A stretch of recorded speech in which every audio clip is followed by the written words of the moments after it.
Tales by Ebi. Ebir sat quietly by the river bank, her heart heavy with thoughts. She had come to the river to clear her mind, as she always did when things got too hard to bear.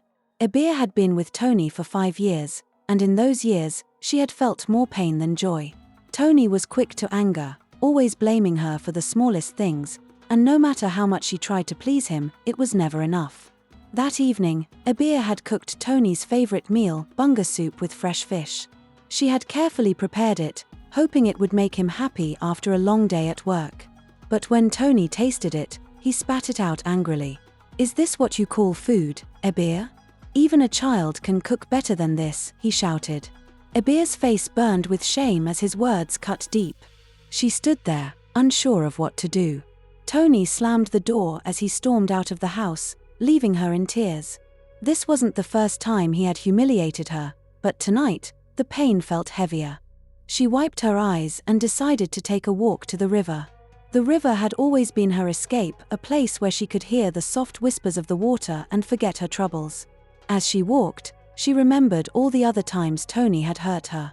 He had called her lazy in front of his friends when she didn't wash his clothes on time. He even once embarrassed her in the market, telling everyone she didn't know how to pick good vegetables. Yet, Ebir couldn't leave him. Her heart still clung to the hope that Tony would change, that one day he would be kind and love her the way she loved him. But deep down, she knew the truth: Tony would never change. As she reached the riverbank, Ebir sat on a fallen tree and watched the water flow gently. The sound of the river was calming, but her heart was still heavy. She thought about her life, about the dreams she once had before Tony had dimmed her spirit. Lost in her thoughts, she almost didn't hear the faint cry. Ebir stood up and listened closely. The sound was soft but unmistakable, a baby's cry. She followed the sound, her heart racing with worry. As she got closer to the source, she saw something small moving by the edge of the river. It was a baby, wrapped in a thin cloth, left alone by the water. Ebir's breath caught in her throat. Who could have left a baby here? She hurried to pick up the tiny child, who was cold and shivering. The baby's cries were weak, and Ebir quickly wrapped her scarf around the child, trying to warm it up. She looked around, hoping to see someone nearby, but there was no one. The riverbank was empty, and the evening sun was starting to set. Ebir knew she couldn't leave the baby there. She had to do something. Without thinking twice, she cradled the baby in her arms and hurried back to the village. Her mind was racing with questions. Who would abandon a baby by the river? Was the mother in trouble? Could the baby be saved? As she entered the village, people stared at her with wide eyes. They saw the baby in her arms and began to whisper amongst themselves. Where did she get that child? Is it hers? Why is she carrying a baby? Ebir didn't care about their whispers. All she wanted was to get help for the child.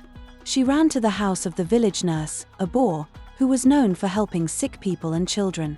"Auntie Abor, please help," Ebir called as she knocked on the door.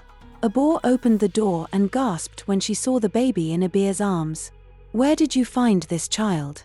Abor asked as she took the baby from Ebir's arms and quickly wrapped the child in a warm blanket. "By the river," Ebir replied, her voice shaky. "The baby was left there, alone. I couldn't leave it." Abor's face was filled with concern as she checked the baby's pulse and listened to its faint breathing. After a few moments, she looked up at Ebir. "This baby is very weak, but it will survive. You did the right thing by bringing it here quickly," Abor said, her voice calm. Ebir let out a breath she didn't realize she had been holding. She was relieved to know the baby would be okay, but she still had so many questions. Who could leave a baby by the river like that? Ebir asked, her voice barely above a whisper. Abor shook her head.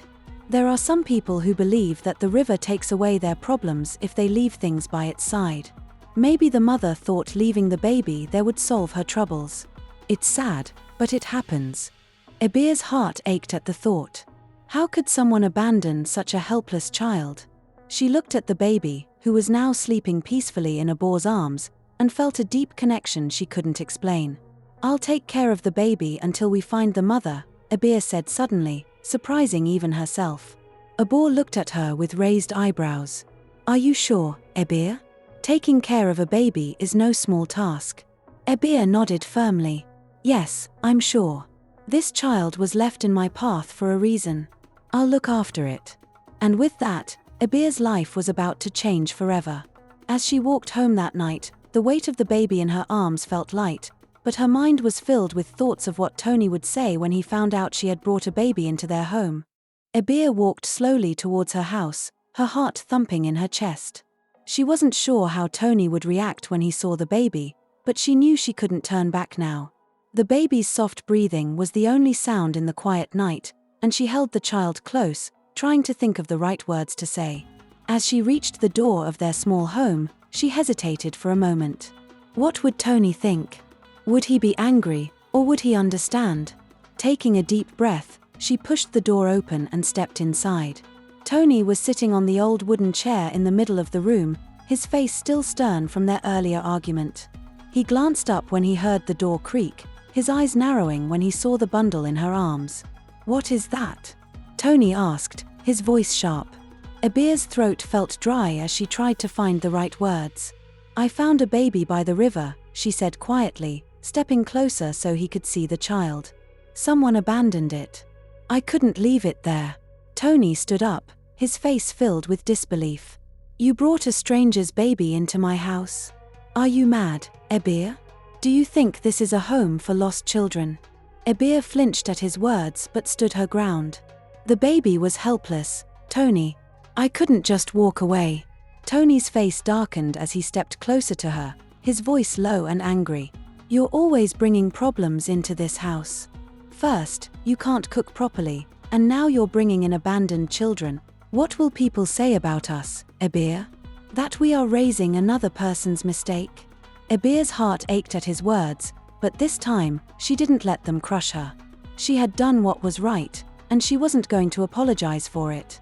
"If you can't see the good in helping this child, Tony, then maybe you've lost your heart," she said, her voice trembling but firm. Tony's eyes widened in surprise. He wasn't used to Ebir standing up to him. For a moment, he said nothing, just staring at her as if he didn't recognize the woman in front of him. The baby stirred in Ebir's arms, letting out a small cry, breaking the tense silence. Tony frowned and turned away, muttering to himself. "Do whatever you want, Ebir. But don't expect me to take care of that child," he said coldly, walking out of the house and slamming the door behind him. Ebir sighed, feeling both relief and sadness. She had expected Tony to react badly, but his words still hurt.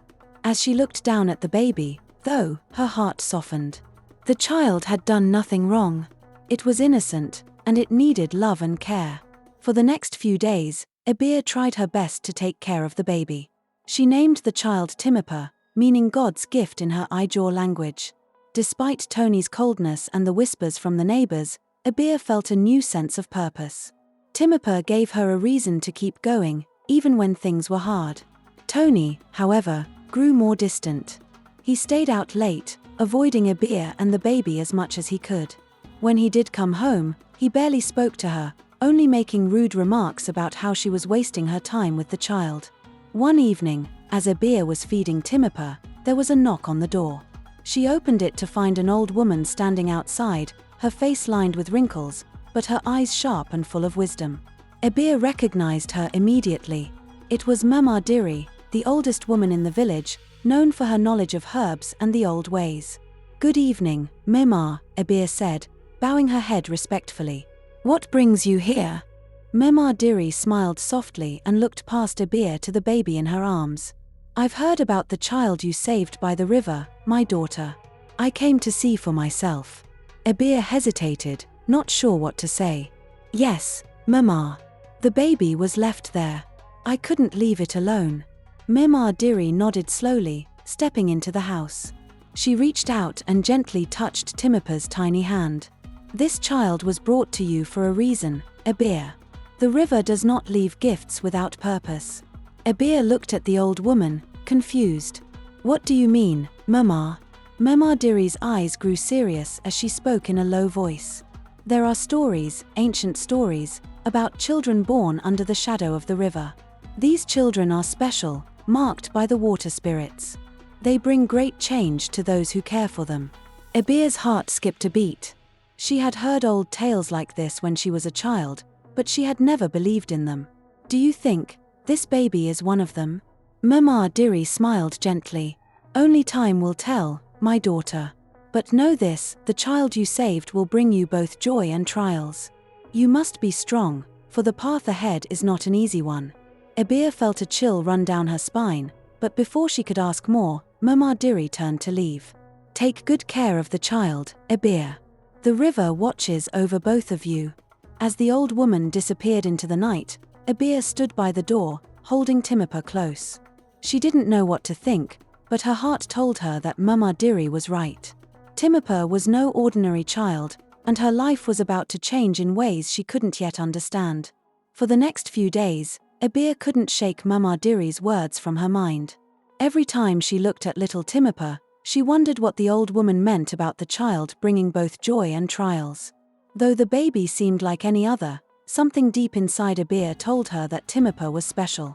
As time passed, Ebea's love for the child grew stronger, and she began to see Timipa as her own daughter.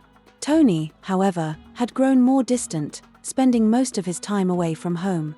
When he did return, he barely acknowledged Ebea or the baby. It was as though they didn't exist in his world anymore. One afternoon, while Ebea was washing clothes by the river, she heard a group of women nearby whispering. They were talking about her. Have you heard? One of them said. Ebea brought a strange child from the river. They say the baby is cursed. Yes, I heard the same thing, another woman chimed in. Who knows where that baby really came from? Maybe the spirits left it as a punishment. Ebea's heart sank as she listened to their cruel words. She had always known that people in the village would talk, but it hurt to hear them say such things about innocent Timipa.